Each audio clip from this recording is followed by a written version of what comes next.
Welcome to Wayne's Old Time Radio Page channel. I'm Wayne, your host. These programs are brought to you by support of our listeners. You can give your support at Patreon or PayPal, either one. There's clickable links in the description below. Thanks for your support and enjoy the shows. If you'd like for me to get you a shout out, there's a link to PayPal in the description below. Leave us a donation. We'll get it up here for you. Just tell us who you want it to. You, a friend, a girlfriend, a wife, spouse, whatever. And we'll get it up here.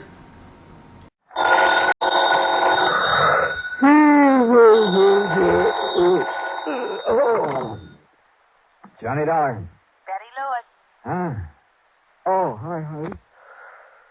Marry me? Well, what's that? I said, will you marry me? Oh, just round up a preacher and I'll meet you at the church. Serious, Johnny? Oh, I wish you were, you rascal. Well, with you, Betty, I sometimes wish I could. No, wait a minute. Catch me still half asleep this way. Betty, what did I say? You threw it up at the crack of dawn. What are you talking about? It's almost 8 o'clock. Exactly what I said, the crack of dawn. You're just spoiled, Johnny, and... Well, I don't know whether to forgive you this time or not. Uh-oh, now what have I done? My housewarming party. Oh, no. Oh, yes. It took me 3 months of hard work to get my new little house fixed up out here. No visitors, no fun, no nothing Betty. to work. And then when I do invite you, and you accept... Betty, honest, listen. This is crazy business of mine. Better be good, Johnny. Well, I was out in Eugene, Oregon, and there was no way... Eugene, Oregon? Yeah, one of those last-minute things, insurance investigation. There was no way I could get out of it. Honest? Honest. I only got back late last night. But I'll make it up to you. I swear I will. Well... Let's see. Today is, What? Betty. Hello, Betty. What's the matter, Johnny? You're asking me, those gunshots. And if I suddenly groaned and dropped the telephone, would you come running out here? Are you kidding? What? Only I cannot tell a lie. That was just some hot rod kid with a cut-down convertible. Oh, Backfire, huh? Yes. Every morning at exactly 8 o'clock. You set your watch by it. Are you sure that's all it was? Well, if you don't believe it, why don't you come over here and see for yourself? Tomorrow, maybe? At 8 o'clock in the morning? Sure. And, honey, I'll cook you the greatest breakfast you ever had.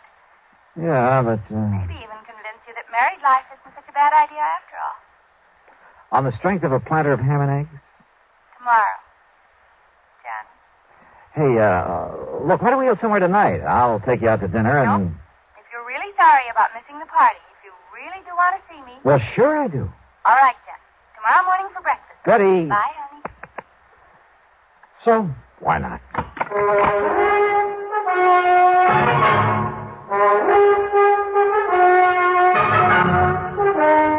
CBS Radio brings you Bob Bailey in the exciting adventures of the man with the action-packed expense account.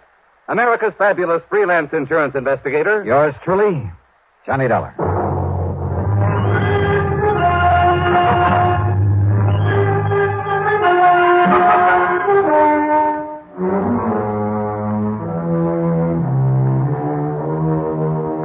Expense account submitted by Special Investigator Johnny Dollar.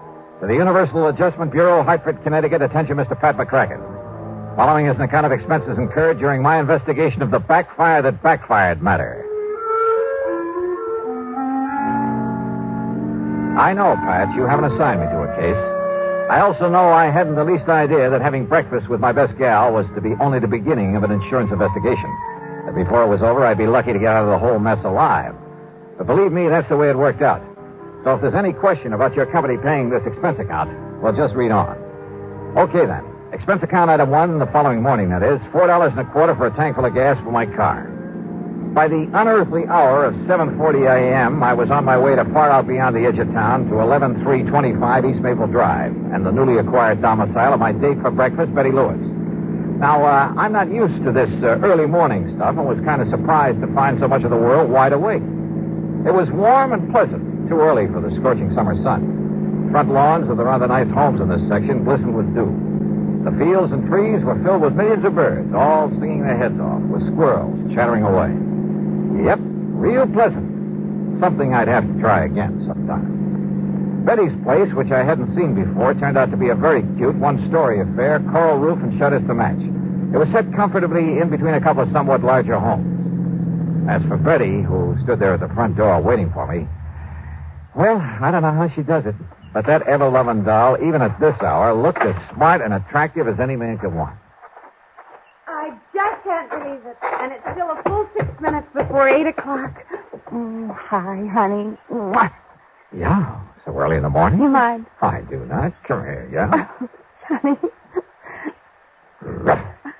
Gee, what this morning air does to you. Come in, huh? Said the spider to the fly? Oh, sure. I make no bones about it. Your, neighbors used to seeing this sort of thing? Oh, sure. I've been having strange men in for breakfast every day. Uh-huh. You know, just so the neighbors wouldn't be shocked when I finally dragged you into my trap. How do you like it, Johnny? Oh, yeah. Hey, looks real nice, Betty. Of course, if I had some nice guy to share it with. If you had any sense, you'd marry me, you know. Yeah.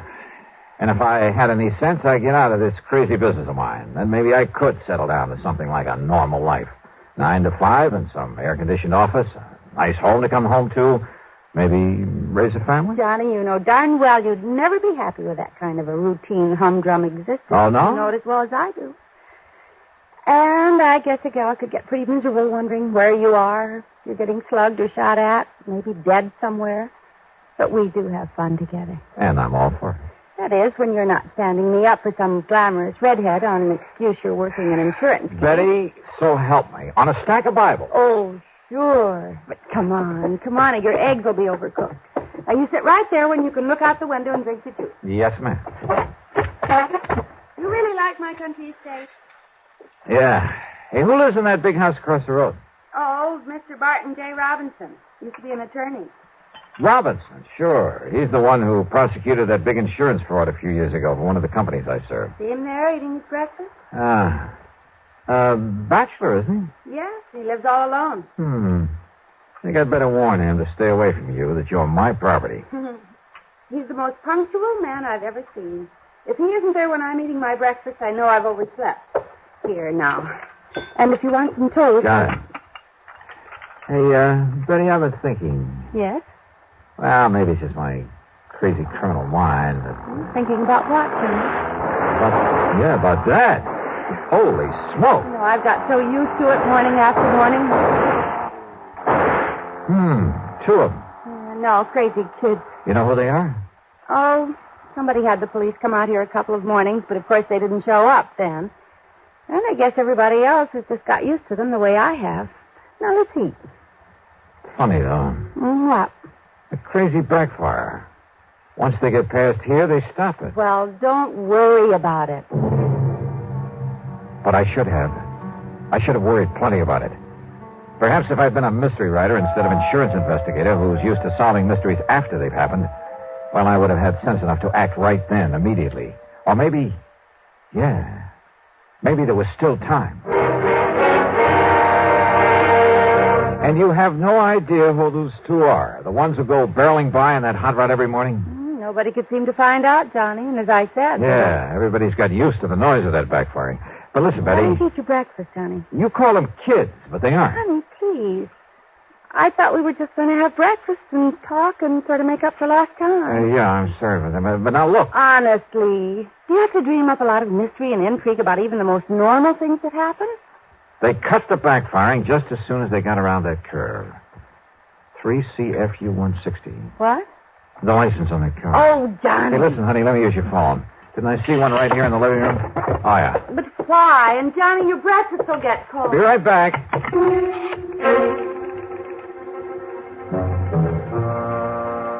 My phone call was to Jerry Wilson, who worked in the Department of Motor Vehicles. It took him a few minutes to dig into the files for me, but when he came back to the phone, his answer was short and to the point. Sorry, Johnny, but you must have made a mistake. You're sure about that? Absolutely. But what happened? Why do you want to know? Well, just curious, that's all. Oh, now, Johnny, I know you better than that. Back, Jerry, and thanks. Thanks a lot. Now, Johnny... Oh, sorry, buddy. Oh, I guess you're right, Johnny. About driving a wife crazy, I mean. I was right about that car. What? That license on it is a phony.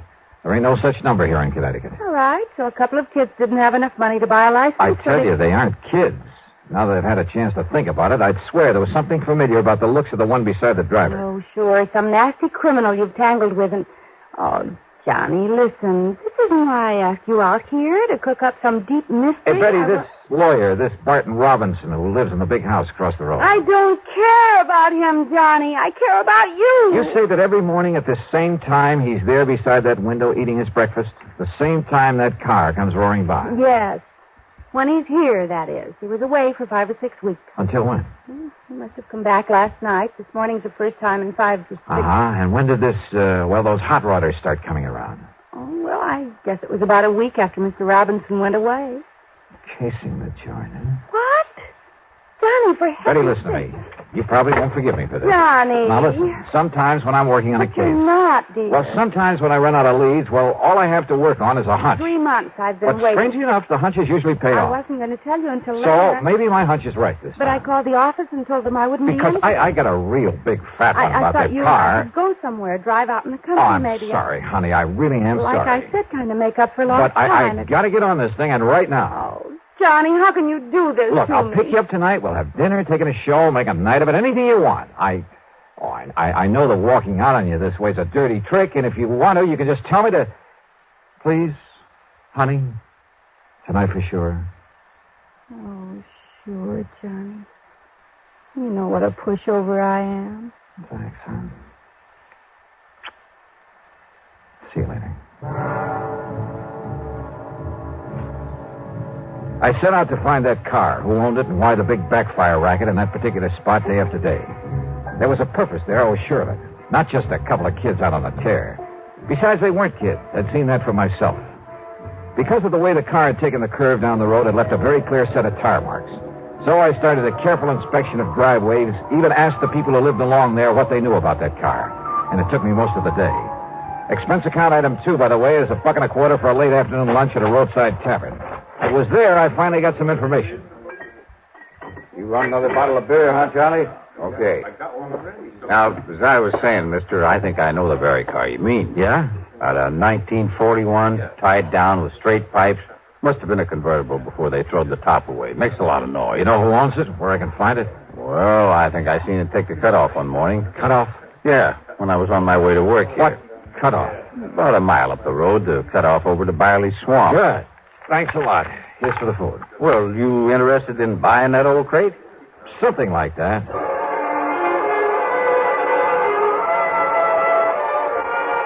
The cutoff to Byerly Swamp wasn't much more than a pair of wagon tracks through the woods. But the tire marks I was looking for stuck out like a sore thumb. And they finally led off to an old shack half hidden by a heavy thicket. Behind it, sure enough, was the car I'd been looking for. The windows of the shack were boarded up. No sign of life. Slowly, carefully, I circled the place. Then I walked over to the door, turned the knob, opened it. And you know something? I'd been awfully wrong about there being nobody around. Okay, mister. Oh, no, you're... Kill him! You asked for it. Clip him, Ringer, clip him! Yeah! Oh!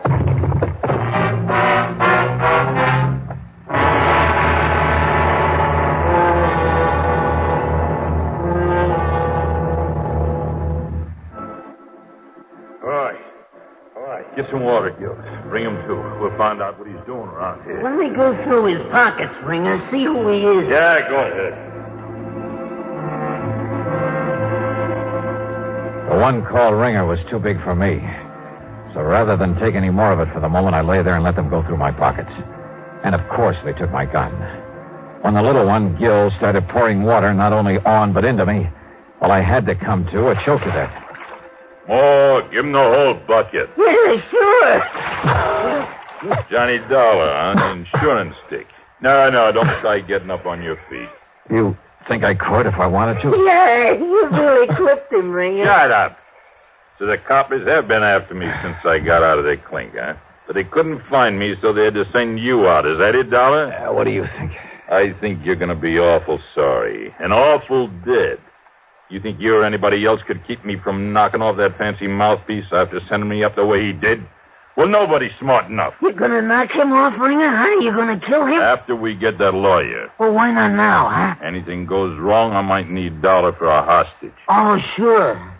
Only what's a hostage? Only nothing is gonna go wrong. I'm too smart for that. Yeah, I guess you are at that, Ringer. That business of driving by his house every day, the Backfire. That's right, so nobody worries about it no more. And the Backfire will cover the shots when you murder Lawyer Robbins. That's right. Nobody will even notice. And all it takes is one good shot through his window. Just a little hole in that window nobody will notice unless they go up and look at it. An elaborate scheme like that just to show how smart you are? No, because knowing I'm on the loose again, he has that house locked up like a bank vault. Not even Gil and me could get in without setting off an alarm. And he keeps the blinds down at night. Can't even see him in there. But every morning at the same time, he's there at the window. So now that he's home, we get him. Tomorrow morning... Shut up, Gil. Soak up some of that rawhide so we can tie him up and get out of here. Yeah, sure, ring it. I want to get some food and some sleep. Then, Dollar, we'll be back to see you in the morning. And after we do, you won't see anything anywhere anymore. Wet rawhide that shrinks when it dries, cuts into ankles and wrists like a steel pan. By the time they finally left in their hot rod, the pain was excruciating. Sure, I could roll around a bit, maybe even out the door. What good was that? There was nobody. Nobody ever came around this neck of the woods. So I lay there, straining against the bonds, hoping they wouldn't cut off the circulation completely as the rawhide slowly, inexorably... Wait. It was raining hard. I rolled myself painfully out the door into a puddle in front of it.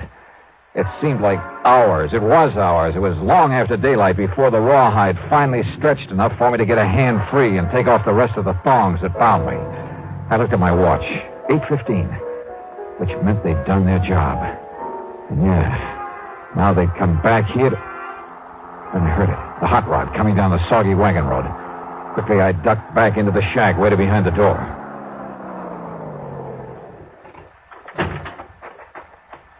So he wasn't there.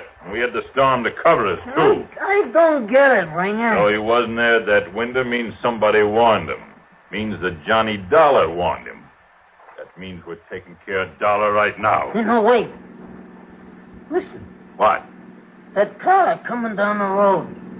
Yeah, I see it. It's a girl that lives across the street from that mouthpiece. What's she doing out here? I don't know. If she pulls in here, we start shooting first and find out afterwards. Hey, she is. Here she comes. Look out! Shoot! Let her have it! Yeah! Oh, no, you don't, baby! Dollar! I'll kill you! I'll blast you! Oh, no! Betty. Johnny, if I hadn't run into him, he would have killed me. That's okay, honey. You did the right thing. Johnny, when you didn't come last night, and this morning when the man at the roadhouse told me where he'd sent you to find that hot rod. Honey. So I told Mr. Robinson to stay away from his window, and I came as fast as...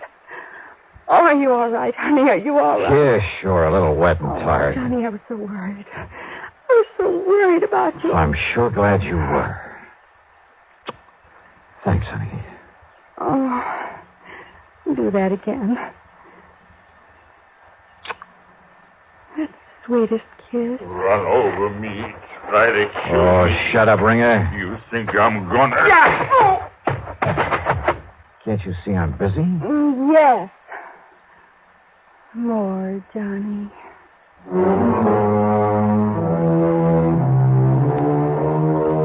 It was Betty Lewis who really saved the life of that insurance attorney. So most of this expense account covers some well-earned entertainment, plus a little gift for her. No, not an engagement ring, but a big jug of my sin. But I must admit, she certainly makes me think about the merits of... yeah. Expense account total $450 even. Yours truly, Johnny Dollar.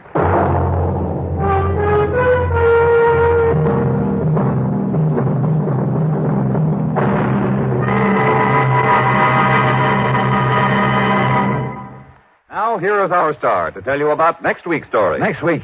Well, next week, the funniest combination of names I ever saw. And, brother, what trouble they cause. Join us, won't you? Yours truly, Johnny Dollar.